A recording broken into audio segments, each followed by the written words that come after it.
Hey ladies, how's everybody doing today? I'm out for a walk, as you can probably tell.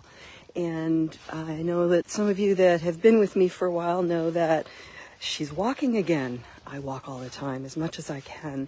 It's part of my wellness, my personal wellness plan. And I thought it'd be kind of fun maybe to talk to you about why I walk, because there's so many reasons that I walk, and some of them may be obvious. For example, the first one is exercise, right?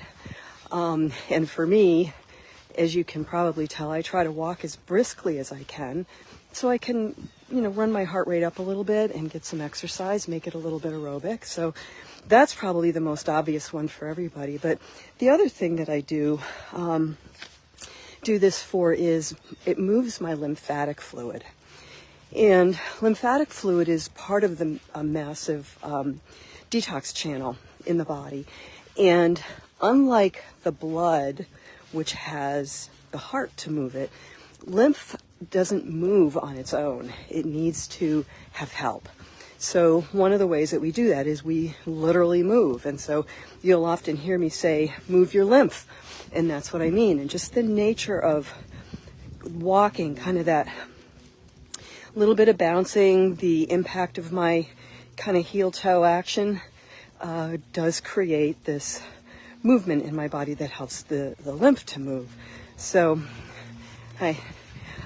so that's another good reason. And then once the lymph moves, then the body has a better chance to get it where it needs to be, detox it, so that your elimination channels, urine and your poop and that kind of stuff, we can get those toxins out. So the reason why this stuff is so important is because when we start to experience things like weight gain, brain fog, mood issues, skin, any number of things could affect how we look and feel. And a lot of times it ties back into toxins that are in our life, whether it's coming from our food, our thoughts, lack of exercise, whatever. There could be any number of things. So that's super duper important.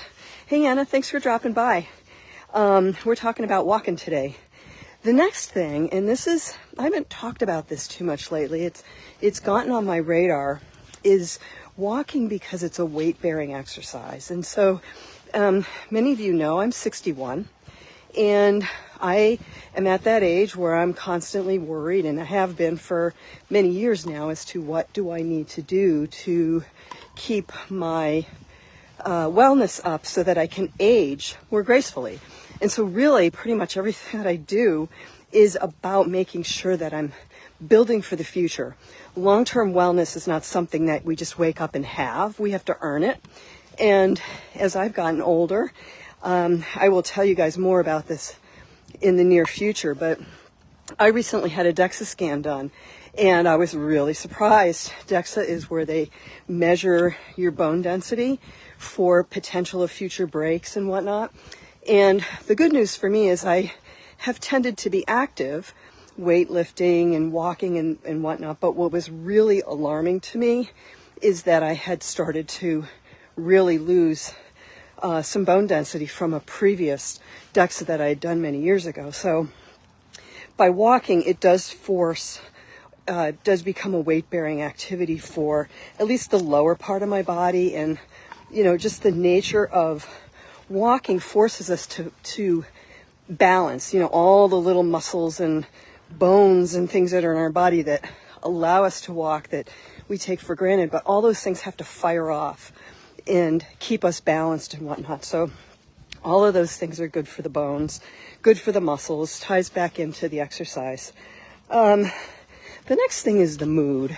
And I know that with, sometimes this is a hard time of year with the holidays and such and different things going on. And many of you may have seen my post that we recently lost our family pet after 34 years with us. So that's impacted me in a pretty deep way, to be very honest. And so being able to get out and go for a walk today, it's in the 50s where I am. It's sunny, as you can probably tell. So that was a good thing for me to be able to get out and help with my mood a little bit. Again, for all the reasons, the detoxing. The other thing too, once we get outside, I'm going to cross the road here, bear with me. I want to go, ironically, down into more of the wooded section. We've got some wooded trails in my neighborhood, and that's another reason why I walk is there's a term called forest bathing, and it's pretty big in Asia. But the idea is by getting out into nature and going, into the woods or around the trees or what have you, they call it forest bathing, and it's very. Sorry, guys, something distracted me there, and that's part of why I do this. You get out into the trees, you get out into nature. All that's very therapeutic, and like right now, I'm not sure how much is coming over the mic for you, but I can hear a lot of birds up here. We'll probably be passing them shortly. So, taking that in, I don't have any earbuds in today. I'm out here to take in nature. I'm being very mindful of what's happening. Kind of tying into the next thing is the infrared, that because it's sunny, I can feel the warmth of the sun on my body. And the research that I'm reading is saying that we don't necessarily have to have our skin exposed to get the benefit of the infrared rays. But even like me, I wear the hat, and I'll talk to you about why in a second. But I can feel the warmth on the top of my head and, on my body and such from the skin or from the sun. And so that's really good from an infrared standpoint. There's a lot of things that can happen there. You hear the birds? All the leaves are dropped and stuff, but there's still a bunch of them hanging around. And the other thing too, I'll just spin this around for a second so you can see what I'm enjoying, is I'm really on this wooded trail, and it's a paved trail, but it's going through a wooded area. And so I get to take in all the nature, and that's part of the forest bathing that I was talking about earlier. Really good for our mindset, really good for just kind of getting back to the mood. Stress is another really good thing. If you get out and walk like this, the stress seems to kind of melt away a little bit. So the other piece of the sunshine, which I don't benefit as much from this time of year, is the vitamin D. And I'm pretty well covered up because it's, in the mid 50s where I am. But there's people here in shorts. I'm not one of them. I like to stay warm. And so so this time of year I'm not getting as much vitamin D as I would otherwise, but I am getting a little sunshine on my face. And so I'm going to pick up a little bit of that benefit. My hands and whatnot are exposed. So this time of year, not so much on the D, but sunshine is a really good source of natural vitamin D. And I know there's been a lot of chatter about whether or not you should be wearing sunscreen and all this kind of stuff. And that's a whole different topic. But just briefly, I think so many people are really chronically low on vitamin D. I'm one of them. And up until recently, I was really literally off the low end of the scale. And so being able to get some natural vitamin D is, for me, really beneficial. My body knows how to use that better. So I'm trying to do a little bit of that, but the trick is not overdoing it, because you don't want to wind up with a skin cancer issue or, just a burn, because when you get a burn, you've gone too far. So the idea is just to get a few minutes a day. You don't go out when the sun is especially high. Just get a few minutes a day. And I want to show you guys this, because when I talk about forest bathing, this is another piece of the walk that I really like. So I'll be quiet for just a minute so you can hear the water and the birds. And so from a forest bathing standpoint, and then of course there's some really not well, here's one over here, this tree. Some very old growth trees. The leaves are no longer on, but you can still feel a difference. And I've heard some people describe kind of when you get into around trees and whatnot, it's the air almost feels like a cotton candy.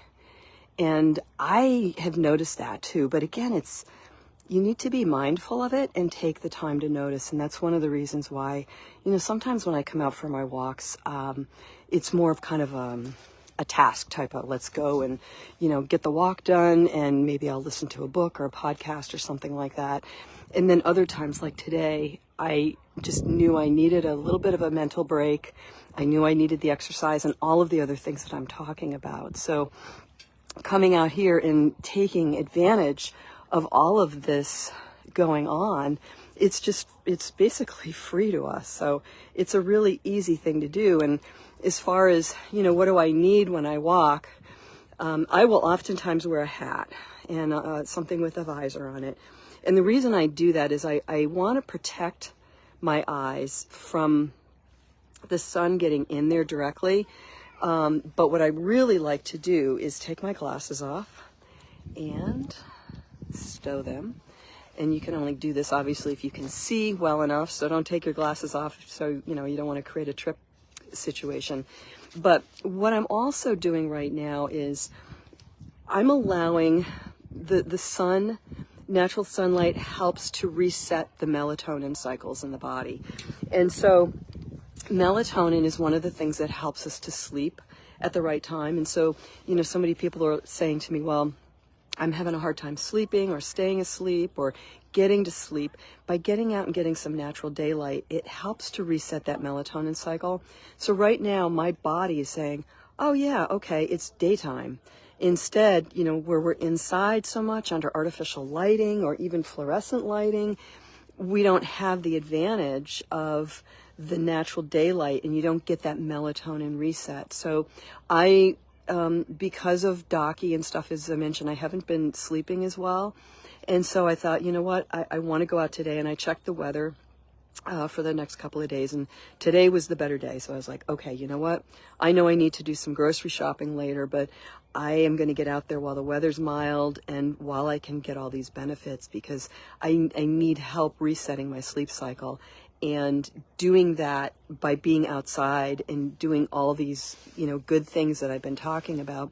The other thing too is that walking can be very social. I happen to be out alone on my walk, which a lot of times I am, but I oftentimes bump into people, and, people are generally friendly. There's a bit of a, like anything, right? There's a people that are out walking, and maybe they're walking their dogs, or they're just out walking, or they're listening to music, or they're jogging, or whatever, out with their children, even cycling. So there's a little bit of that community that happens as you can, greet people when you're walking. But for sure, maybe grab a friend or somebody who might also need the benefit of the walk and get out there. And, as far as equipment goes, as I say, I like to wear a cap, because I don't want to look into the sun necessarily. There's a macular degeneration issue that runs in my family, so I'm trying to be careful of that. The sun can actually hurt the eyes if you get, sunlight into the eyes. But where I've got a visor cap on, the eyes are shaded, but yet I am getting the benefit of the natural daylight around, if that's making sense. So all those reasons that I do that. Hi. And I saw her earlier. And so she's running the loop and doing just like I am. So anyway, but those are a number of reasons why I do it. And as I say, as far as equipment goes, really easy. I mean, when I come out for a walk, as you can see, I'm just dressed comfortably. I've got layers on today because it's a little cooler. Today's my purple day, I've discovered. So, underneath here's just a t-shirt. I've got a little polar fleece zip up front thing. And then I've just got a light jacket because it's mild out. And then for my shoes, I'll show you those really quick. I'm just wearing a pair of tennis shoes. Well, I don't know if they call these tennis shoes or whatever, but these are the same shoes that I wear to the gym. And these are just, as I said, just my purple day today. So I've got on a pair of workout pants, yoga pants, whatever you want to call them, and then the shoes, and then, oh, I guess the other thing, let's talk about my fanny pack, which a little hard to see, but there it is. And in my fanny pack, I keep my phone, I keep some tissues, I have my house key in there, I have some pepper spray, I'll be honest with you, just in case. And I also have an alarm in there. And let me see if I can get to that stuff really quickly. And this, well, let me flip this around so I can show you. So this is my pepper spray thing, and it's on a quick release. I can't do it because I've got the phone held now. But I've bought this, and I've practiced with it, so I know I can use it if I need to. And then,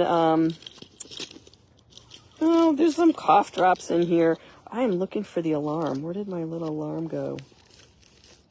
I have one of these geeky things. I don't use this too much because I don't go out at night. But sometimes at night, if I'm out, I would be able to use this and, either clip it on or just carry it in my hand so I'm a little more visible. But it's also, this is a good exercise because now I'm saying, where did my little alarm go? I'm going to have to look for that. Okay, so my alarm is missing, but oh, I do have this whistle.